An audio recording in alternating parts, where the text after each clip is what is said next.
जैसे सबसे पहले अब तो रिस्क नहीं रह गया कि कोई प्रोडक्ट आपका क्या होगा, एक्सपायर होगा या कोई प्रोडक्ट आपका नहीं निकल रहा है, ऐसा तो कोई अब उतना टेंशन नहीं है इस बात का।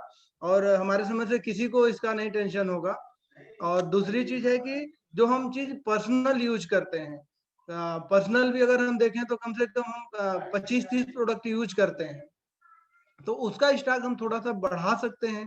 और दूसरा, जो भी हमारे लोग हैं, हमसे कनेक्टेड हैं, हमारे ग्रुप के लोग हैं, तो ग्रुप में इनको प्रोडक्ट शेयर करते हैं, तो उस प्रोडक्ट को अब पता चल जाता है कि जैसे 6 महीना साल भर होते होते पता चल जाता है कि किस ग्रुप में कौन से लोग जो हमारे कस्टमर हैं वो कौन से प्रोडक्ट ज्यादा यूज कर रहे हैं, या हमारे जो लीडर हैं वो क्या उनके थ्रू बहुत सारा जैसे प्रोडक्ट का रेंज निकलता है, तो उसमें भी हमको थोड़ा सा ध्यान देना चाहिए।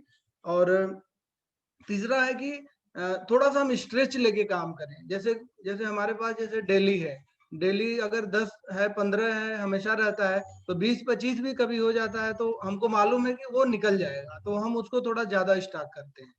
ठीक है, प्रोटीन पाउडर है तो प्रोटीन पाउडर भी हम लोग का हमेशा 8-10 रहता है, तो वो भी स्टॉक हम लोग ज्यादा भी हो जाता है, कभी कभी कम हो जाता है। तो जो थोड़ा सा स्ट्रेच लेके काम करें, अपने गोल को थोड़ा सा और बढ़ा के काम करें। और तीसरा है कि हमेशा नए लोगों को टच करते रहें। जो भी हमारे लोग हैं, जो भी हमारे ग्रुप के लोग हों या जो भी न्यू कस्टमर हैं, उनके बारे में हम रेंज की बात हमेशा करते रहें। ठीक है, रेंज की बात करने से उनके दिमाग में एटलीस्ट वो बातें चली जाती है, और कब कौन प्रोडक्ट मांग देता है कोई पता नहीं चलता है।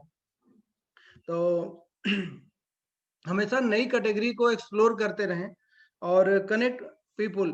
जो हमारे लोग हैं उनको ट्रेनिंग में, जो कि अब ट्रेनिंग फ्री हो गई है, तो उनको हम ट्रेनिंग से जरूर अटैच कराएं, क्योंकि ट्रेनिंग में जाने से भी हमारा माइंड सेट बदल जाता है। जैसे हम बताते हैं तो वो चीजें नहीं बदल पाती, लेकिन हो सकता है कि ट्रेनर अगर बताएं तो उनसे डायरेक्ट कनेक्ट होते हैं, डायरेक्ट सजेशन लेते हैं, तो ट्रेनिंग में भी बहुत सारी चीजें उन लोग को नई चीजें सीखते भी हैं, और दूसरा हमारा रेंज भी बढ़ता है। और गोल को अब हमने बता ही दिया कि गोल को भी हम थोड़ा सा बढ़ा के रखें। और हमेशा नए लोगों को, जो सबसे इंपॉर्टेंट चीज है कि हमेशा अपना जो नए लोगों को सर्च जरूर करते रहें। जैसे हम लोग के 4 बेसिक्स में ही है कि हम लिस्ट बढ़ाते रहें, प्रोस्पेक्टिंग करते रहें, तो वो लोग। और दूसरा, अब तो बहुत सारी चीजें आ गई है, तो उसके बारे में भी ज्यादा नहीं बात करेंगे। अब हम बात करेंगे कि प्रोडक्ट की रिटेलिंग। तो रिटेलिंग के लिए जो सबसे इम्पोर्टेंट चीज है कि हम पर्सनल यूज जब जितने ज्यादा हम प्रोडक्ट करते हैं, तो उसका इम्पैक्ट, इनडायरेक्ट इम्पैक्ट लोगों पे पड़ता है। वो हमको नहीं पता चलता, लेकिन लोगों को पता चल जाता है कि हम कितना प्रोडक्ट यूज कर रहे हैं। तो पर्सनल यूज प्रोडक्ट बताना, यूज ज्यादा करना है, और दूसरा लोगों को बताना भी है, थोड़ा सा हिंट देना है कि हम ये प्रोडक्ट यूज करते हैं या इस क्वालिटी का प्रोडक्ट। क्योंकि लोग, हम देखते हैं कि छोटे छोटे प्रोडक्ट या कोई भी ऐसे ब्रांड का प्रोडक्ट यूज करके कई लोगों को बता देते हैं, तो हम लोग को तो कम से कम इतना प्रिविलेज है कि हम लोग को वर्ल्ड का बेस्ट ब्रांड है हमारे पास, तो वो हम लोग जरूर बताते हैं। और हमारे यूज करने से भी लोगों को पता चलता है। और रिटेलिंग बढ़ाने का जो सबसे बेस्ट तरीका वही है कि हम नए लोगों को टच करते रहें हमेशा। ठीक है, और सबसे इम्पोर्टेंट चीज है कि टच ही नहीं करना है, हमको रिलेशन भी बिल्ड करके रखना है, जो सबसे इम्पोर्टेंट चीज है।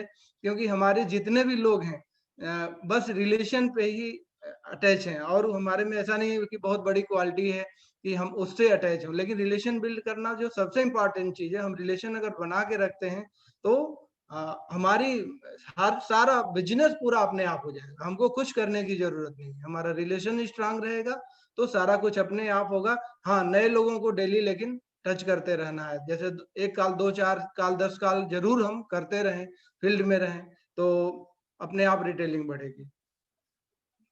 मेरे साइड से बस इतना ही।